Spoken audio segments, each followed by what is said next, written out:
جس طرح اللہ پاک نے قرآن پاک میں 7 آسمانوں کا ذکر کیا ہے، اسی طرح 7 زمینوں کا بھی ذکر ہے۔ سورۃ الطلاق کی آیت نمبر 12 میں ہے، جس کا ترجمہ یہ ہے کہ اللہ وہ جس نے 7 آسمان بنائے اور اس کی مثل زمینیں بھی، اس کا حکم اس کے درمیان آتا ہے تاکہ تم جان لو کہ اللہ تعالیٰ ہر چیز پر قادر ہے، اور اللہ تعالیٰ نے ہر چیز کو یہ اعتبار علم گھیر رکھا ہے۔ اللہ تعالیٰ نے زمین و آسمان کو کتنے عرصے میں پیدا کیا، اس کے متعلق سورہ سجدہ کی آیت نمبر 4 میں ہے کہ اللہ تعالیٰ وہ ہے جس نے زمین و آسمان کو جو کچھ اس کے درمیان ہے سب کو 6 دن میں پیدا کیا، پھر عرش اس کے اوپر قائم ہوا۔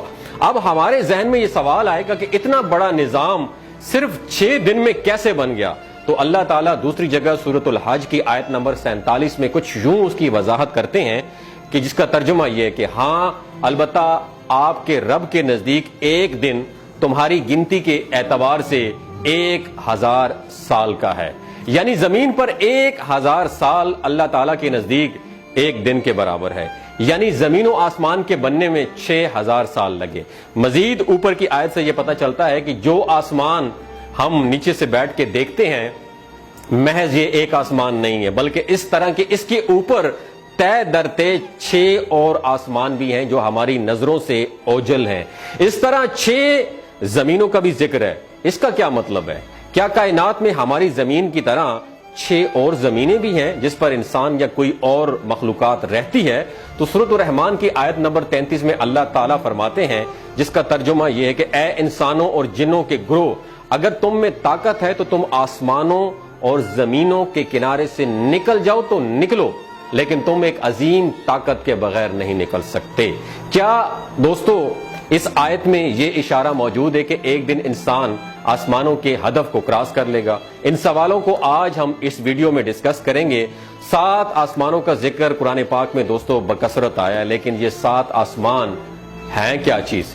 یہ جو نیلا رنگ ہمیں اوپر نظر آتا ہے، کیا یہ آسمان ہے؟ تو اس کا جواب یہ ہے کہ شاید یہ آسمان نہیں ہے، یہ نیلا رنگ اوزون گیس کا ہے جو سورج سے آنے والی خطرناک شعاؤں سے ہمیں بچاتی ہے۔ قرآن پاک میں اللہ تعالیٰ فرماتے ہیں کہ ہم نے پہلا آسمان، جسے آسمان دنیا کہا گیا ہے، اسے چراغوں سے سجایا ہے۔ یہاں چراغوں سے مراد ستارے ہیں۔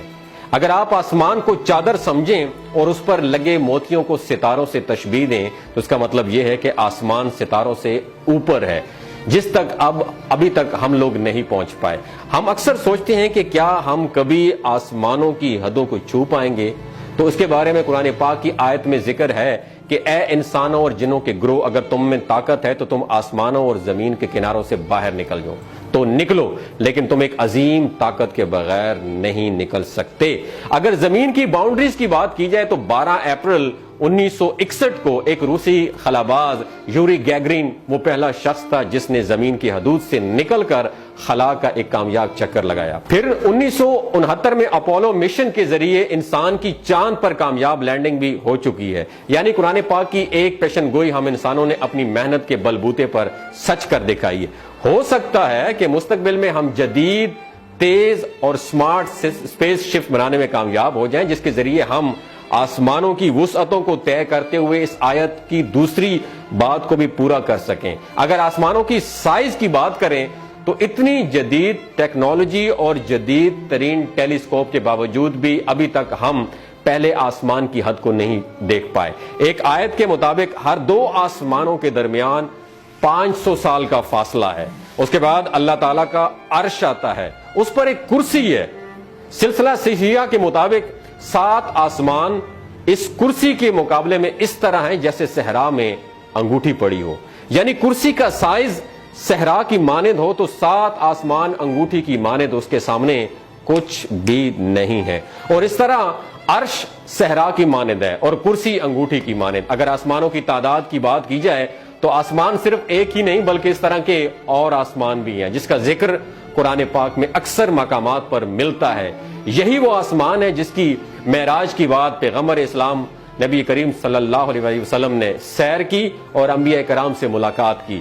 پہلے آسمان پر حضرت آدم علیہ السلام سے ملاقات کی، دوسرے آسمان پر حضرت یحییٰ علیہ السلام اور حضرت عیسیٰ علیہ السلام سے ملاقات کی، تیسرے آسمان پر حضرت یوسف علیہ السلام سے ملاقات کی، چوتھے آسمان پر حضرت ادریس علیہ السلام سے ملاقات کی،